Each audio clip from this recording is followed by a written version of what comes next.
Okay. I'm not signing nothing. Okay. I've been through the system, buddy. I know how I know it you works. have. I know you have. You're Jeff. not my friend. Yes, All you you're trying to get is some stupid ass confession, and you're not gonna get one. On a seemingly regular evening in 2011, alarm bells began to sound itself in a local 7-Eleven. Reports of an armed robbery began flooding into the local police department. But upon arrival at the scene, the suspect was nowhere to be found. After expanding the search, that's when it's assumed police heard commotion in a house nearby, and without any other leads, they stormed in, discovering a known heroin addict sitting inside with a gun. Without any other evidence, they arrested the man and brought him to be interviewed. This so-called addict was Jeff Pearson, the man who committed the robbery. And the following goes down in history as one of the only times a man single-handedly beat the cops at their own game. All that while experiencing horrific heroin withdrawals. This is what happens when the suspect outsmarts the cop.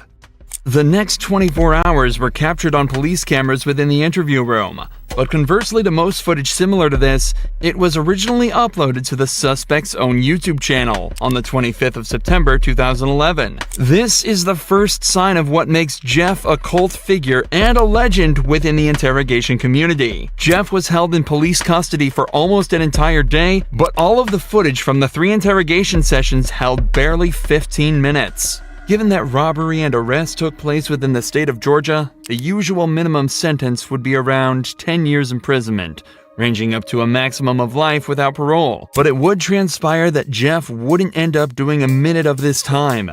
And instead of serving multiple decades behind bars, he spent a day being served drinks and candy while delivering a masterclass in what to do while in police custody. The following footage shows us in stunning detail what methods the cops will try on you, and how to dodge them like an absolute pro. The footage starts with Jeff handcuffed in a small, windowless room dressed in prison scrubs. It's clear he's already been processed and spent some time in a cell, likely while the cops spent some time gathering the evidence and prepared to question him. Am I under arrest? For now. I'm under arrest? Yeah, I'll explain everything, but before I explain myself to you, before we talk to each other, I need to read your rights, okay? What am I under arrest for? Well, like I said, I need to read your rights first. Obviously, the charge is robbery, okay? Jeff immediately opens by asking if he's under arrest and on what grounds. From the first moment, it's evident that Jeff has done his research, as this is exactly what you should be doing in this situation. From here, there are 2 options. If you're not being arrested or detained, you can state that you're also not obligated to stay and answer questions, and you should be completely free to leave the interrogation. If you are being arrested, you can then immediately ask for a lawyer and stay silent until you're provided with one.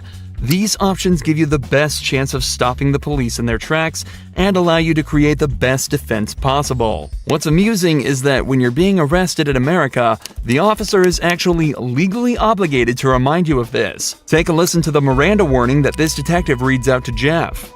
You have the right to remain silent. Anything you say can will be used against you in the court of law. You have the right to talk to a lawyer for advice before we question you. If you cannot afford to hire a lawyer and you want one, a lawyer will be provided for you. If you decide to answer questions now without a lawyer present, you'll still have the right to stop answering questions at any time. Does that make sense?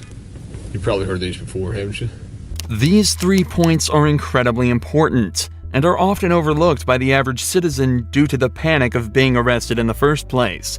Alongside this, we can fail to take into account that they're actually being provided with useful information that allows you to stay safe and protected while in police custody. What this detective didn't mention, though, is that if you ask for a lawyer while under arrest, they are not allowed to continue questioning, and you have a complete, unquestionable right to refuse to answer any questions they may ask until you're provided with an attorney. The detective also ends the rights with a snide remark about Jeff's past, meant to subconsciously remind him that he is a previously convicted criminal. Do you understand your rights?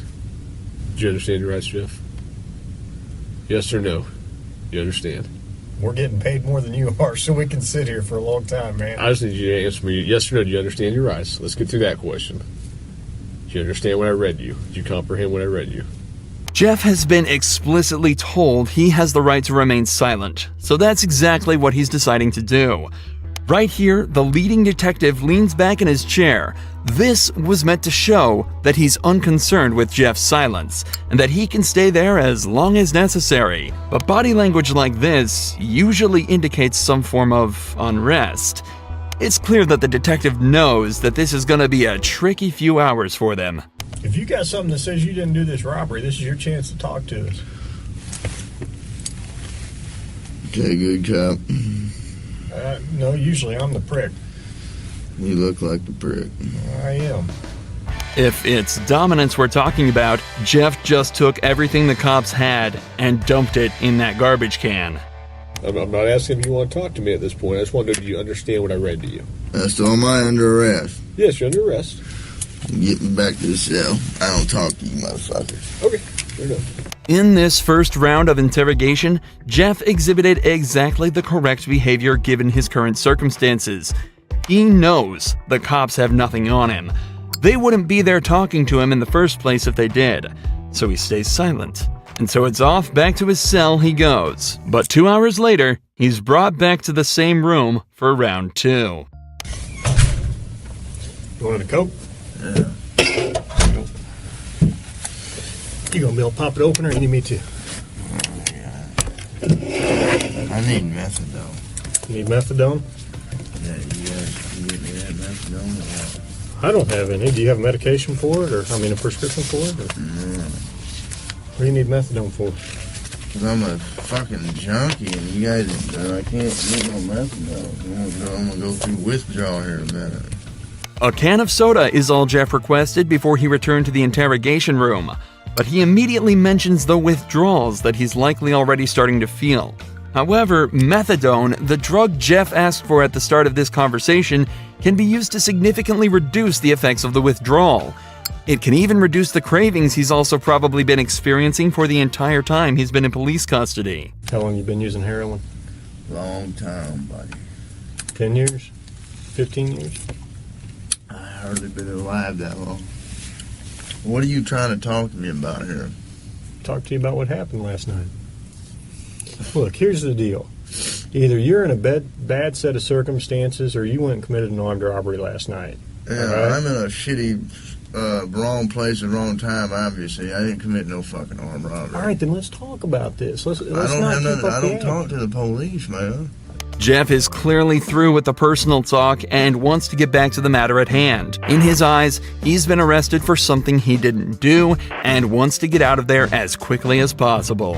Okay. I've been through the system, buddy. I know how it works. you have. I know you have, You're Jeff. not my friend. I'm not your friend. You're trying to fucking get me. Or you're No, trying I'm not trying to get all you. you're trying to get is some fucking stupid ass fucking confession, and you're not going to get one. Jeff, I'm not going to get a confession out of you for nothing. Exactly, because I And didn't I'm do not nothing. trying to get a confession out of you. Okay, I'm going to tell you, I didn't commit no armed robbery, and y'all ain't got no fucking evidence saying I did. Let me go. All you did is find me sitting in my buddy's house because my fucking buddy's dog's going ape shit. I go outside.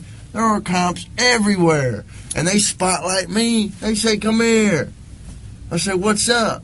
They search me. They ain't find Hang on. nothing. What's Let up? me read this. No. Yes. Because I'm not going to sign it. You don't have to sign it. But let me read it for you. Okay? I'm not signing nothing. You don't have to sign it. The irony of this cop saying he's not trying to get Jeff while he has him handcuffed in an interrogation room questioning him is very amusing. But even through all this, every part of what Jeff said here is so perfect it almost sounds rehearsed. It's an incredible display of personal legal defense, and is even more impressive when you layer it with the fact that Jeff is almost definitely starting to experience withdrawals. I also want to highlight the point Jeff made about how cops are simply trying to force a confession out of him. One of the main techniques used in these interrogations is the Reid technique, developed by a former cop and psychologist in the 1960s after he extracted a confession from a man accused of murdering his own wife. The technique consists of 9 steps, beginning with a polite discussion about why the suspect is being accused of the crime, followed by using certain body language and actions within the interrogation as a display of guilt.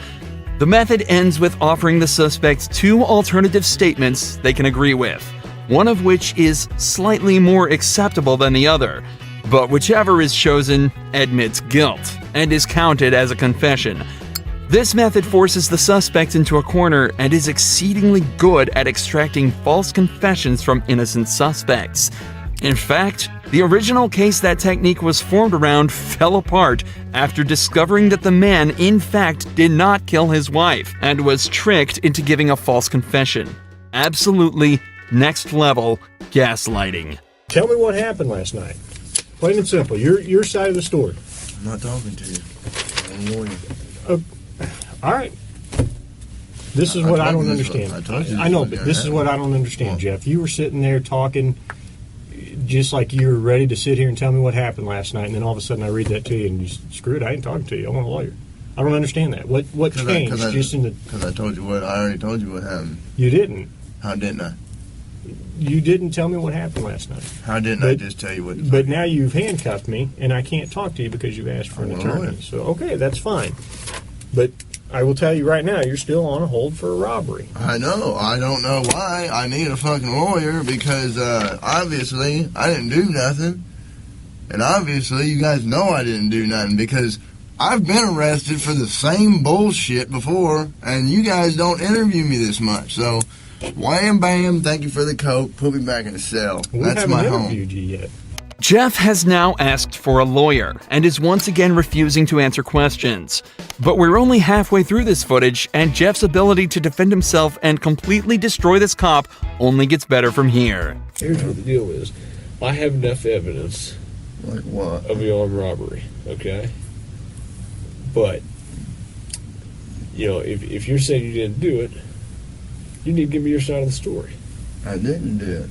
Okay, well, give me your side of the story. You got to, convince me. Because I got a lot of evidence. I got a lot of physical evidence. Well, like what? Name the physical. Well, I don't need to, why should I tell you that? This is where the detective starts to become desperate. He knows he's running out of time, and so has completely abandoned any elaborate techniques or methods to try and get information out of him. He's now instead moved on to essentially just threatening him with false claims of evidence that he can easily use to convict Jeff.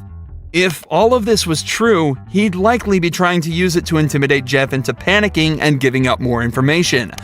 But instead, he uses a flimsy rhetoric, claiming that because Jeff hasn't helped him, he won't help Jeff. There's only a couple pieces of evidence I'm missing.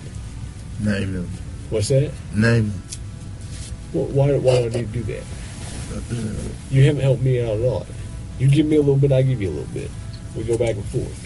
I give you one of my pieces of evidence, now give me a little something. Alright? What time do you get over to Aaron's house? No, anything I say here can and will be used against me. Sure, but anything you say here, I can also tell your parole officer that you helped me out. That doesn't mean dick. Now the detective is desperately trying to bargain with Jeff. If he helps the cops out, they'll put in a good word with his parole officer. But Jeff immediately realizes that means absolutely nothing. What does a gold star mean if you're stuck in prison for 20 years?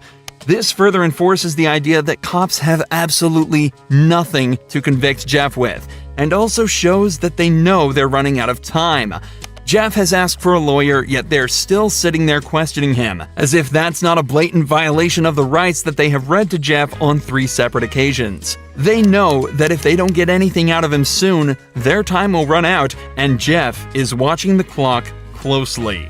For the next 4 minutes of the interrogation, Jeff continues to deny and combat anything the police say to him. They bring up the gun that he was found with, continue to try and strike a deal, and even try to scare him by taunting him with what being back in prison would be like, and without any of the drugs he's grown a dependency to. But throughout all of this, Jeff stays totally stone-faced. He knows he's almost won. I'm done, man. Fuck this. I'm not even answering. All this shit that I just said is gonna be fucking written in the discovery now, right? What? You haven't said nothing. I mean, every little stupid thing that you've asked me, dude, is going to be in the discovery. I'm not even going to do discovery.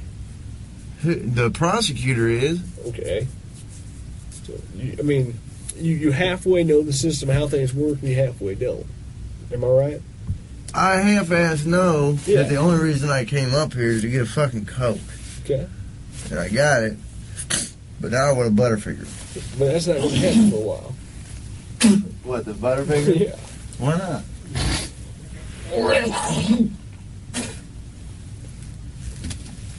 I need to go to the hospital. I'm coughing up blood. Let's go to the hospital. For the last few hours, the police have been questioning a man who is clearly in pain, denying him access to the legal prescription drug that would help him deal with his issues, and questioning him repeatedly on a crime for which they have no evidence for. All the while, Jeff dealt with this as casually as possible, asking for sodas and chocolate bars. Jeff knew misspeaking at any point could lead him down a slippery slope, so he exerted his rights in the perfect way, and 12 hours later, it's recorded that he was released from custody and sent on his merry way. It's also reported that from here, Jeff began to turn his life around. He's off heroin and now spends his time uploading to the same YouTube channel the footage from this video was uploaded to. He makes music and even gives extra tips on how to avoid the police's tricks.